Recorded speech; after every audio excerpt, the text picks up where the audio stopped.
दिवाळी हा सण लहान मुलांपासून मोठ्यांपर्यंत सर्वांचाच आवडता सण आहे. गोड फराळाचे पदार्थ, फटाके, नवीन कपडे, नवीन वस्तू असं अनेक काही भरपूर या दिवाळी सणाला आपल्याला सर्वांना मिळत असतं. उत्साहाचा आणि प्रकाशाचा असा हा सण आहे.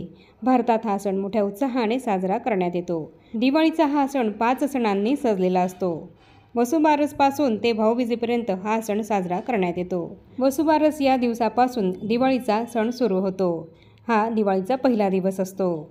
पंचांगानुसार अश्विन कृष्ण द्वादशी म्हणजेच गोवत्स द्वादशी याच दिवशी वसुबारस हा सण साजरा करण्यात येतो. आणि यंदा वसुबारस हा सण शुक्रवारी 17 ऑक्टोबरला साजरा करण्यात येणार आहे. 17 ऑक्टोबर रोजी द्वादशी तिथी ही सकाळी 11:12 सुरू होणार आहे, तर ही तिथी 18 ऑक्टोबरला शनिवारी दुपारी 12:18 संपणार आहे.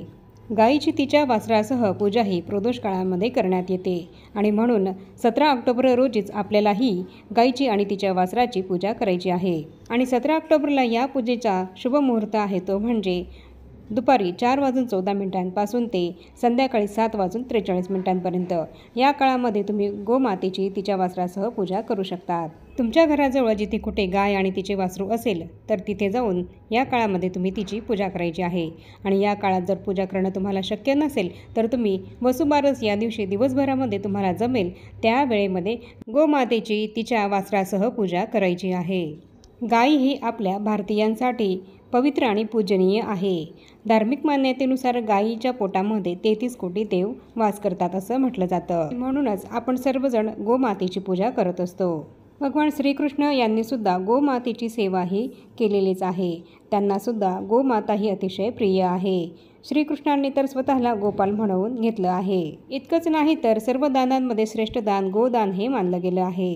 वसुबारस हा दिवाळीचा पहिला सण मानला जातो आणि याच दिवसापासून घरोघरी पहिला दिवा हा लावला जातो. अंगणामध्ये पणती लावली जात असते. वसुबारसला घरामध्ये लक्ष्मीचे आगमन व्हावे या हेतूने सवत्स धेनूची पूजा करण्यात येते. म्हणजेच गायीची तिच्या वासरासह पूजा केली जाते. वसु म्हणजे द्रव्य, धन, त्यासाठी असलेली बारस म्हणजे द्वादशी. वसुबारस या दिवशी बऱ्याच महिला आपल्या मुलांसाठी, त्यांच्या कल्याणासाठी, त्यांच्या प्रगतीसाठी उपवास करतात. गावाकडे ज्यांच्याकडे घरी गुरे आहेत त्यांच्याकडे या दिवशी पुरणाचा नैवेद्य करून गायीची पूजा करण्यात येते. या दिवशी गहू आणि मूग हे खाऊ नये असं धार्मिक शास्त्रामध्ये सांगण्यात आलेलं आहे. शिवाय या दिवशी महिला बाजरीची भाकरी आणि गवाराच्या शेंगांची भाजी खाऊनच हा उपवास सोडत असतात. आता यंदा वसुबारस आणि रमा एकादशी हे एकाच दिवशी आलेले आहेत. तर ज्यांचा एकादशीचा आणि वसुबारस या सणाचा सुद्धा उपवास असतो तर त्यांनी हा उपवास कसा करायचा आहे आणि कसा सोडायचा आहे, त्याचप्रमाणे या दिवशी आपल्याला गोमातेची पूजा ही कशी करायची आहे याबद्दलचीच संपूर्ण महत्त्वाची माहिती मी तुम्हाला या व्हिडिओमध्ये सांगणार आहे. तुमच्या घराजवळ जिथे कुठे गायीचा गोठा असेल किंवा गाय आणि वासरू असेल तर तिथे जाऊन तुम्हाला गाय आणि वासराची पूजा करायची आहे.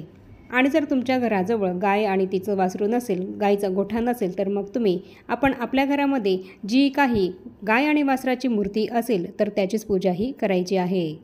तर हीच गायीची पूजा आपण आपल्या घरी कशी करायची आहे याबद्दलचीच महत्त्वाची संपूर्ण माहिती मी तुम्हाला या व्हिडिओमध्ये देणार आहे.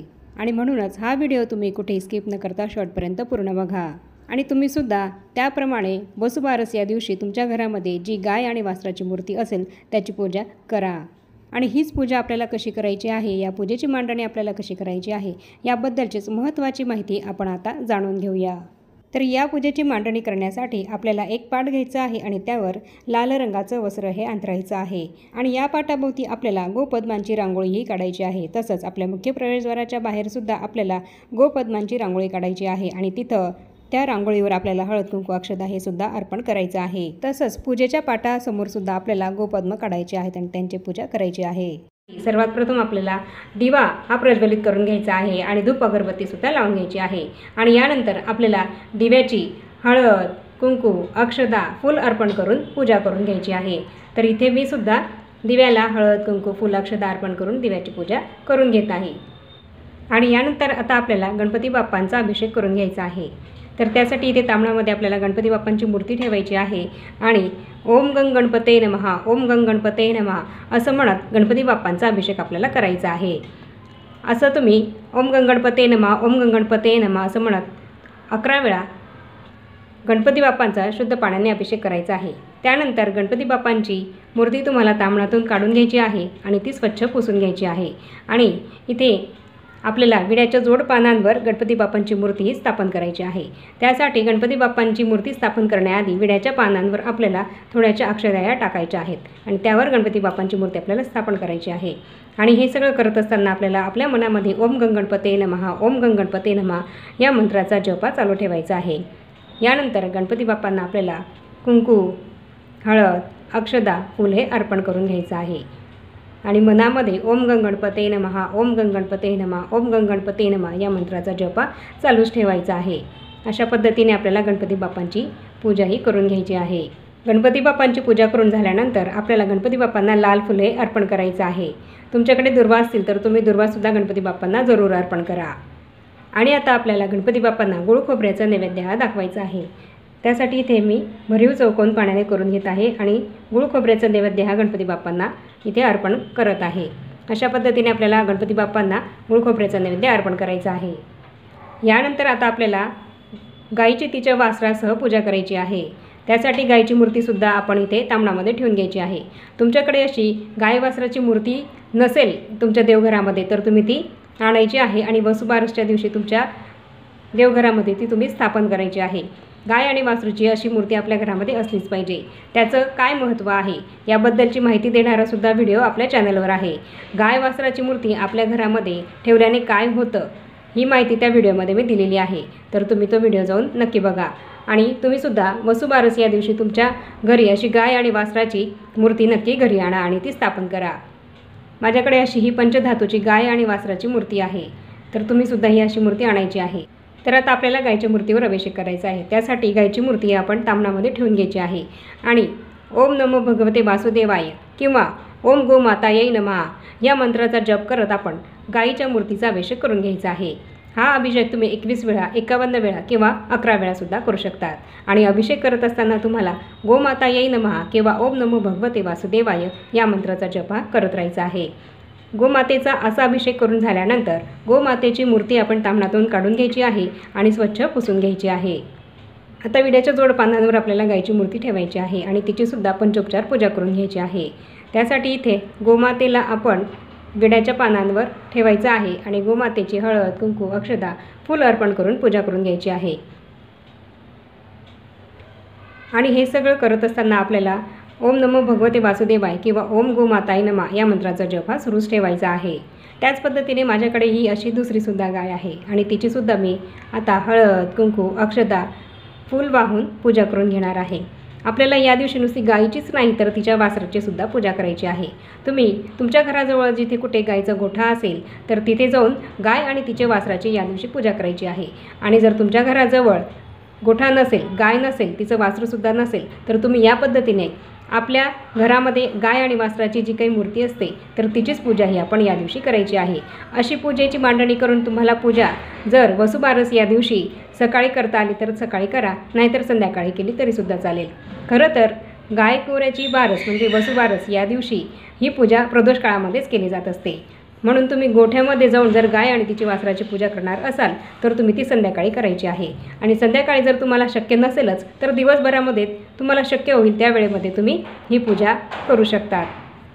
तुम्ही जर तुमच्या घरीच गाय आणि तिचे वासराच्या या मूर्तीची पूजा करणार असाल तर तुम्हाला इथे सकाळी जर तुम्ही ही पूजा कराल तर तुम्हाला गणपती बाप्पांच्या मूर्तीवर अभिषेक करायचा आहे।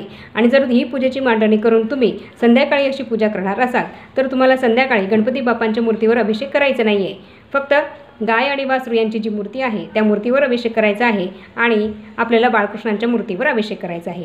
गणपती बाप्पांची मूर्ती आपल्याला फक्त पूजेसाठी ठेवायची आहे, तिचा अभिषेक आपल्याला रात्री संध्याकाळी करायचा नाही आहे।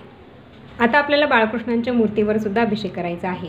त्यासाठी आपल्याला बाळकृष्णांची मूर्ती ताम्हणामध्ये ठेवून घ्यायची आहे आणि शुद्ध पाण्याने ओम नमो भगवते वासुदेवाय या मंत्राचा जप करत बाळकृष्णांच्या मूर्तीला आपल्याला अभिषेक करायचा आहे।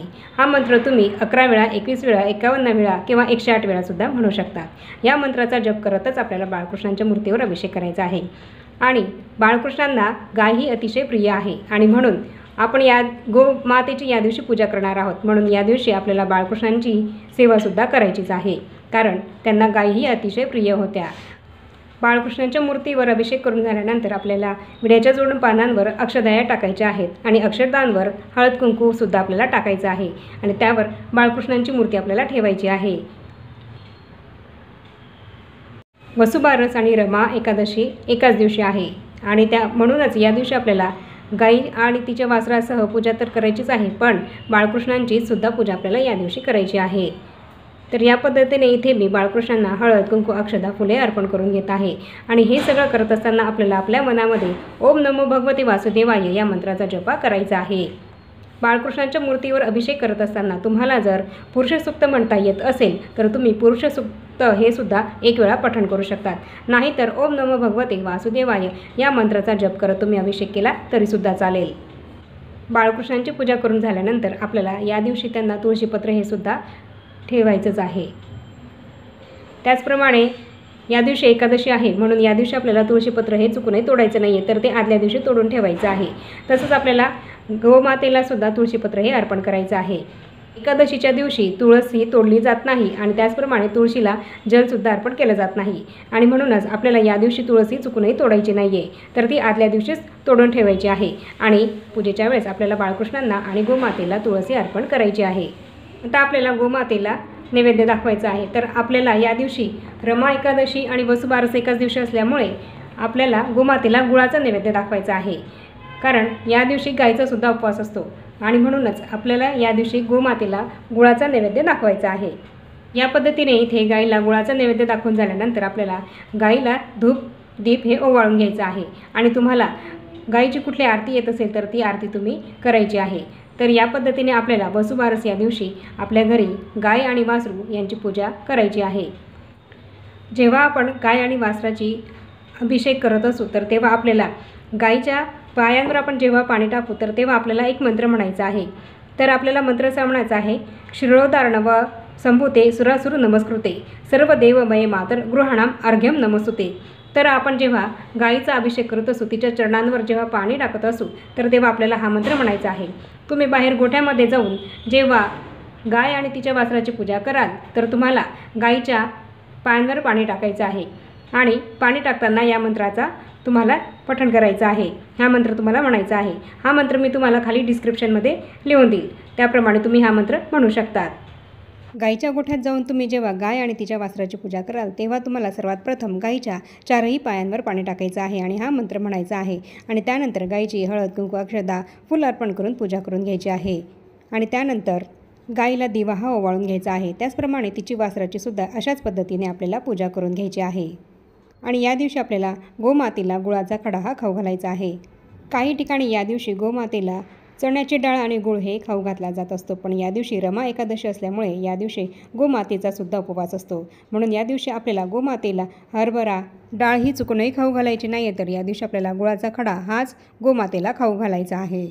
या पद्धतीने गोमातेची पूजा करून झाल्यानंतर आपल्याला एक मंत्र म्हणायचा आहे आणि हा मंत्र असा आहे, सर्व देवमये देवी सर्व दैवैर अलंकृते माततं मम अभिलाषित सफलम कुरु नंदिनी.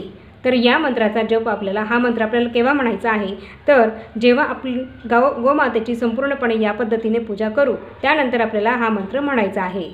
गाईच्या कोठ्यामध्ये जाऊन तुम्ही पूजा करणार असाल तर या पद्धतीने पूजा करून झाल्यानंतर तुम्हाला गोमातेला प्रदक्षिणा मारायची आहे. प्रदक्षिणा मारताना गोमातेला आपल्याकडनं कुठला त्रास होणार नाही आणि तसंच तिच्या वासराला सुद्धा आपल्याकडनं कुठला त्रास होणार नाही याची आपल्याला काळजी घ्यायची आहे. आणि या पद्धतीने जर तुम्हाला 11 प्रदक्षिणा मारता येत असतील तर तुम्ही 11 प्रदक्षिणा मारा, नाहीतर 1 प्रदक्षिणा मारली तरीसुद्धा चालेल. तर अशा पद्धतीने आपल्याला वसुबारस या दिवशी गोमातेची तिच्या वासरासह पूजा करायची आहे. आणि या दिवशी महिला उपवास करत असतात, तर महिलांनी हा उपवास कसा करायचा आहे, तर ज्यांचा एकादशीचा उपवास आहे तर त्यांनी तो एकादशीसारखाच करायचा आहे आणि ज्यांचा एकादशीचा उपवास नाही आहे आणि वसुबारसचा उपवास ज्या महिला करणार असतील तर अशा महिलांनी हा उपवास कसा करायचा आहे, तर दिवसभर या महिलांनी फलाहार करायचा आहे आणि संध्याकाळी गोमातेची तिच्या वासरासह पूजा करून झाल्यानंतर बाजरीची भाकरी आणि गवारीच्या शेंगांवर हा उपवास सोडायचा आहे. तर याप्रमाणे या व्हिडिओमध्ये मी तुम्हाला संपूर्ण माहिती दिली आहे की वसुबारसच्या दिवशी आपल्याला गोमातेची तिच्या वासरासह पूजा कशी करायची आहे आणि उपवास हा कसा करायचा आहे. वसुबारसचा उपवास कोणता पदार्थ खाऊन आपल्याला सोडायचा आहे आणि पूजा करताना कोणत्या मंत्रांचं आपल्याला पठण करायचं आहे याबद्दलची संपूर्ण माहिती मी तुम्हाला या व्हिडिओमध्ये दिली आहे। त्याप्रमाणे तुम्हीसुद्धा वसुबारसच्या दिवशी गोमातेची पूजा सेवा नक्की करा। आणि आता या छोट्याशा माहितीसह आपण आपला आजचा हा व्हिडिओ इथेच थांबवूया। चॅनलवर जर तुम्ही पहिल्यांदाच आला असाल तर चॅनलला जरूर सबस्क्राईब करा आणि या व्हिडिओला जास्तीत जास्त लाईक आणि शेअरसुद्धा नक्की करा। आणि भेटूया पुन्हा अशाच नवीन एका माहितीपूर्ण आणि महत्त्वपूर्ण व्हिडिओसोबत। तोपर्यंत सर्वांना श्री स्वामी समर्थ।